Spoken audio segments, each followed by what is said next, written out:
नमस्कार दोस्तों, मैं हूं राज शर्मा और आप देख रहे हैं हाईवे नाइट। ये कहानी है, ये घटना है अविनाश का। अविनाश शहर में रहते थे और 1 साल के बाद अपना गांव लौट रहे थे, लेकिन ट्रेन लेट होने की वजह से बहुत देर हो चुकी थी। अंधेरा, अब कहा जाए तो आधी रात के आसपास का वक्त हो चुका था। तब हुआ क्या उनके साथ में, आइए चलते हैं उन्हीं की पॉइंट ऑफ व्यू से। दोस्तों, मेरा नाम अविनाश है। मैं इस शहर में नौकरी किया करता था और मेरी उम्र लगभग उस टाइम में 2012 की बात थी और तब मेरी उम्र करीब करीब 25 साल की थी। अब मैं पूरा 1 साल के बाद अपने गांव लौट रहा था। मुझे बड़ा खुशी थी गांव पहुंचने का। लेकिन जब मैं स्टेशन पर उतरा ना ट्रेन से, तो रात के करीब 11 बज चुके थे। लेकिन मैं नौजवान था और साहसी भी था। मुझे पता था कि ट्रेन तो मेरी लेट हो चुकी है। अब वैसे तो उसी जगह पर मुझे रुक जाना चाहिए था, प्लेटफार्म पर रात बिता लेना चाहिए था, क्योंकि रात में कोई साधन तो चलता नहीं था। और जो जगह थी ना, जो रास्ता था ना, अब लोगों के नज़र में हॉन्टेड था। लेकिन मैं उस टाइम में भूत प्रेत पर यकीन करता ही नहीं था। नौजवान था, नया जोश था। और आखिरकार मैं उस जगह पर रुका नहीं। अपना बैग कंधे पर लटकाए स्टेशन से निकल चुका था और 3 किलोमीटर का पैदल का सफ़र मैं करने लगा था। अभी तो स्टेशन से बाहर ही निकला था, जहाँ पर वो स्टैंड था जहाँ से दिन में सवारियाँ मुझे मिल जाती थी। लेकिन अब रात का वक्त था। वहाँ पर कुछ दुकानें भी थी जो इस वक्त में बंद हुई पड़ी थी, लेकिन उनके जो टूटे फूटे बेंच थे लकड़ी के, अब वो बाहर रखे हुए थे। वहाँ पर एक औरत बैठी हुई थी और वो औरत का चेहरा दूसरी साइड में था। मुझे लगा कि ये जो औरत बैठी है, इसको भी शायद गाँव में जाना हो, ये किसी सवारी का इंतजार में है। हाँ, मैं उसको बताना चाहता था कि जो भी हो आप, अब इस टाइम में तो कोई सवारी मिलेगी नहीं। अगर चलना है तो मेरे साथ चलो, मैं भी अब गांव की साइड में जा रहा हूँ। यहाँ इंतजार करना बेकार है। आखिरकार मैं जानबूझ करके उस औरत से सामना अब एक तरह से कर लिया था। जब मैं उस औरत के पास पहुंचा ना, तो मुझे देख के बड़ा हैरत हुई। वो तो हमारे गांव की रहने वाली एक महिला थी और उनकी उम्र लगभग 40-42 के आसपास में था। हाँ, मैं उनको चाची बोला करता था। 1-2 बार मैं उनके घर पर भी गया था। अब उस घर में मेरा एक दोस्त भी रहा करता था, तो मैं उनको जानता था, लेकिन इतना मैं परिचित नहीं था। लेकिन चेहरा मैं पहचान गया था। मैं कहने लगा, चाची आप यहाँ पर, वो भी अकेले? चाची मुझे देख करके जैसे पहचानने की कोशिश करने लगी। तब मैं अपना दोस्त का नाम लिया कि चाची, मैं अब इस लड़के का दोस्त हूँ, आपके घर पर भी गया हूँ, मैं आपसे मिला भी हूँ, शायद आप मुझे भूल चुकी हो। तब चाची का चेहरा चमकने लगा था और कहने लगी कि मैं तो सवारी का इंतजार कर रही थी।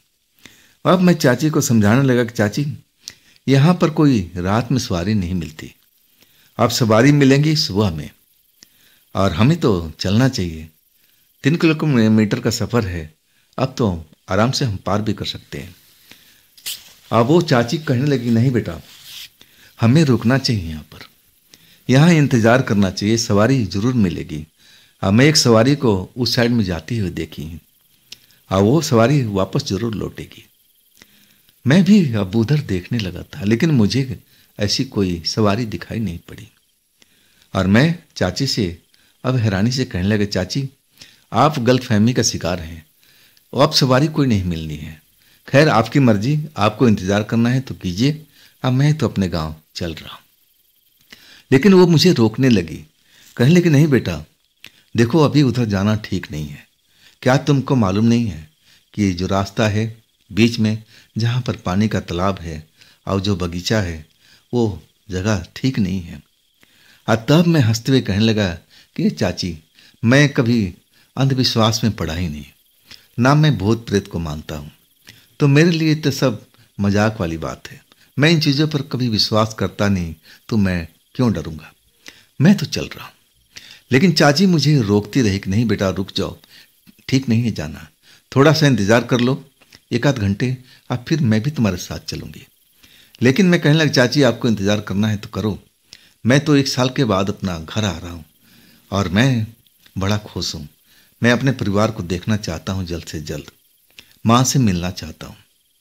अब फिर मैं चाची की बात को अनसुना करके अब मैं अपने रास्ते चल पड़ा था।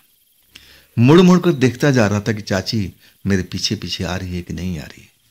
लेकिन वो उसी बेंच पर, टूटी फूटी बेंच पर बैठी हुई थी, अब मुझे जाता हुआ देख रही थी।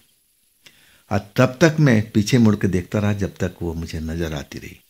आखिरकार अब रास्ता मोड़ चुका था, अब मुझे दिखाई देना वो बंद हो गई थी। और तब मैं तेज कदमों से चलते हुए आखिरकार कुछ देर के बाद उसी पानी के तालाब और बगीचे के पास पहुंच गया था, जिसके बारे में अब एक तरह से अफवाह थी कि वहाँ पर आत्माएं भटकती रहती हैं। अब मैं तो इन बातों पर कभी यकीन ही नहीं करता था।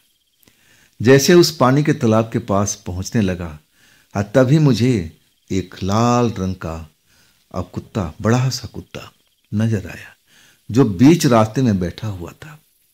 अब मेरी तरफ ही वो घूर कर देख रहा था। और जैसे मैं उसके पास पहुंचा ना, वो अचानक मुझ पर भौंक करके डराने लगा। मैं कुत्ते से अब डरता नहीं था, मेरे घर में भी कुत्ता पाला हुआ था। अब मैं जानता था कि डराने की कोशिश करते हैं, अगर आप भाग जाओगे तो फिर आपके पीछे पड़ जाएंगे। इसलिए ना मैं डरा ना भागा, मैं तन करके खड़ा हो गया था और अपना थैला अब पीठ में से निकाल करके अपने हाथ में ले लिया कि कहीं गलती से झपटा मारा तो बैग मेरा हथियार बन जाएगा। इसको मैं एक तरह से डराने की कोशिश करूंगा। लेकिन वो मेरे पास में आया नहीं, वहीं पर अब बैठा जो था उठ करके खड़ा हो गया। कभी पीछे की तरफ देखता और कभी मेरी तरफ, लेकिन वो भौंकता जरूर था, मुझे जैसे कुछ बताना चाहता हो। लेकिन मैं अब उसकी भाषा कैसे समझता। आखिरकार कुछ देर तो मुझे रोक ही रहा, लेकिन फिर वो एक साइड में, बगीचे की साइड में उठ के चल दिया। जब रास्ता क्लियर हो गया ना, तब मैं फिर आगे बढ़ गया। लेकिन मैं जानता था कहीं पीछे से आकर के वो कुत्ता मुझ पर हमला ना कर दे। जैसे ही मैं पानी के तालाब के पास पहुंचा, तभी तालाब में जैसे शोर हुआ, जैसे कोई बड़ा सा जानवर या कोई बड़ा सा पत्थर तालाब के अंदर में किसी ने फेंक दिया हो, या कोई बड़ा सा जानवर छलांग मार दिया। बड़ा ही छपाक की आवाज सुनाई पड़ी। अब मैं चौंक करके तालाब के पानी की तरफ देखने लगा।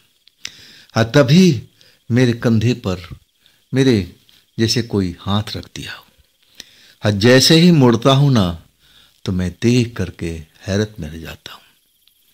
एक लाल कपड़ों के अंदर एक बूढ़ी औरत, जिसकी उम्र लगभग मान के चलते हैं कि 70-80 साल के आसपास होगा, आंखें दहकती हुई।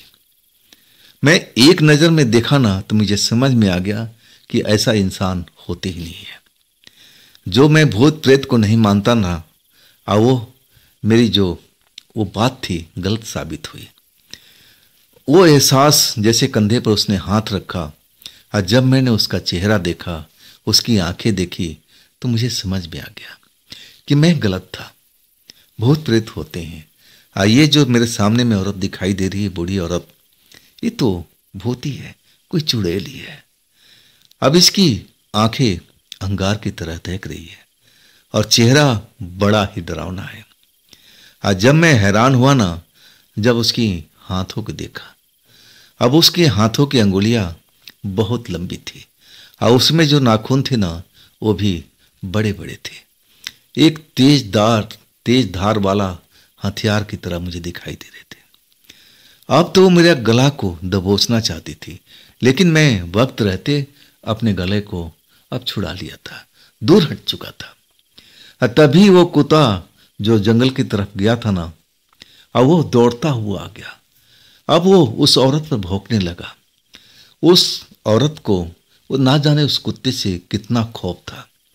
जब कुत्ता उसको डराने लगा ना, तो औरत पीछे हटती जा रही थी और बार बार उसको डराने की कोशिश करती थी। बड़ा ही भयानक उस औरत की, बूढ़ी औरत का आवाज था। आखिरकार मैं भी बहुत खौफ में आ चुका था। अब मुझे पसीना छूट गया था। मैं भूत प्रेत पर कभी यकीन नहीं करता था, लेकिन आज जो मेरे सामने में चल रहा था ना, मैं तो देख करके हैरान रह गया था।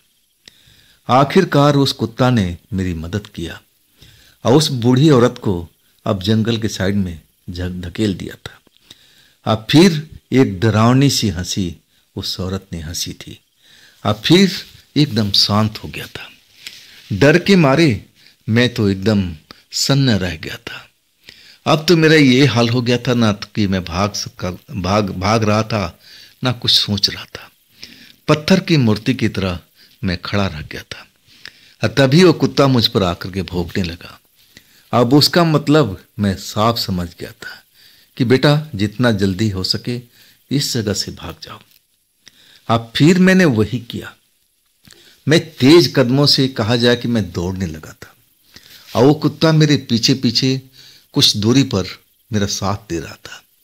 जब मैं अपने गांव पहुंच गया, अपनी सीमा रेखा में, जहां से मेरे गांव का पहला मकान शुरू होता था, और तब तक वो कुत्ता मुझे नजर आया था। और इसके बाद मैं गली में आ चुका था और तब मुझे दिखाई नहीं दिया। दरवाजे पर गया घर का। अब दरवाजा एक तरह से थपथपाने लगा और तब मेरे परिवार वाले उठे थे। जब मैं अंदर गया ना, अब पूरी बात बताई तो मेरी माँ, पिता, मेरे भाई बहन सब डर चुके थे और कहने लगे कि तुम्हें रात में आना नहीं चाहिए थे भैया। मेरी बहन बता रही थी, मेरे भाई बोल रहे थे, अब मेरे माँ बाप कह रहे थे बेटा तूने बहुत बड़ी गलती की। और तब मैंने उस चाची को जिक्र किया कि चाची भी तो वहां पर बैठी हुई थी और मुझे भी कह रही थी कि बेटा मत जाओ। तब मेरे पापा जो थे ना चौंक गए, किस चाची की बात कर रहे हो? और तब मैं उनका परिचय बताया और तब तो वो एकदम शांत हो गए थे। कहने लगे बेटा उनको तो मरे हुए लगभग 6 महीना बीत चुका है, वो तुम्हें कैसे नजर आ गई? मैंने बोला कि जी मैंने स्टेशन पर देखा था, एक चाय की दुकान पर वो एक टूटी फूटी बेंच पर बैठी हुई थी। अब मुझे भी बिठा रही थी और कह रही थी बेटा हम 1-1.5 घंटे के बाद में चलेंगे। और तब शायद मेरे पापा सब कुछ समझ गए थे। कहने लगे कि उनको अब पूरी जानकारी थी कि तुम मेरे गांव के हो, और दूसरी चीज है कि वो तुम्हें उस रास्ते पर जाना नहीं देना चाहती थी। उनको सब मालूम था कि तुम्हारे साथ में क्या हो सकता है, और उन्होंने भरपूर प्रयत्न किया, लेकिन तुमने नहीं माना। आखिरकार वो अपना रूप बदल करके अब कुत्ते के भेष में आ गई थी। अब फिर भी तुम्हें रोकना चाहा, लेकिन तुम रुके नहीं। लेकिन देखो ऐन वक्त पर वही तुम्हारे काम में आए और देखो तुम्हें घर तक ही पहुंचा दिया।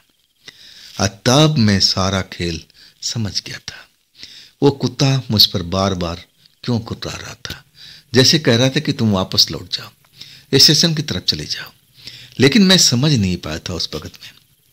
और वो कुत्ता उस औरत से, उस चुड़ैल से मुझे अब सही सलामत मेरे घर तक पहुंचा दिया था। और वो मेरे पापा का जो कहने का मतलब था कि वो कुत्ता कोई और नहीं, वही चाची थी जो 6 महीने पहले गुजर गई थी। तो दोस्तों ये थी आज की कहानी अविनाश की। ये कहानी घटना आपको कैसी लगी जरूर कमेंट में बताइएगा। और दोस्तों ये भी चैनल आप ही का है, तो इसको भी अपना प्यार दीजिए, लाइक कीजिए, सब्सक्राइब कीजिए और अपने दोस्तों को शेयर भी कीजिए। और फिर हम मिलते हैं दोस्तों अगले रोज एक नई घटना, एक नई कहानी में। आप लोग अपना ख्याल रखिएगा। नमस्कार।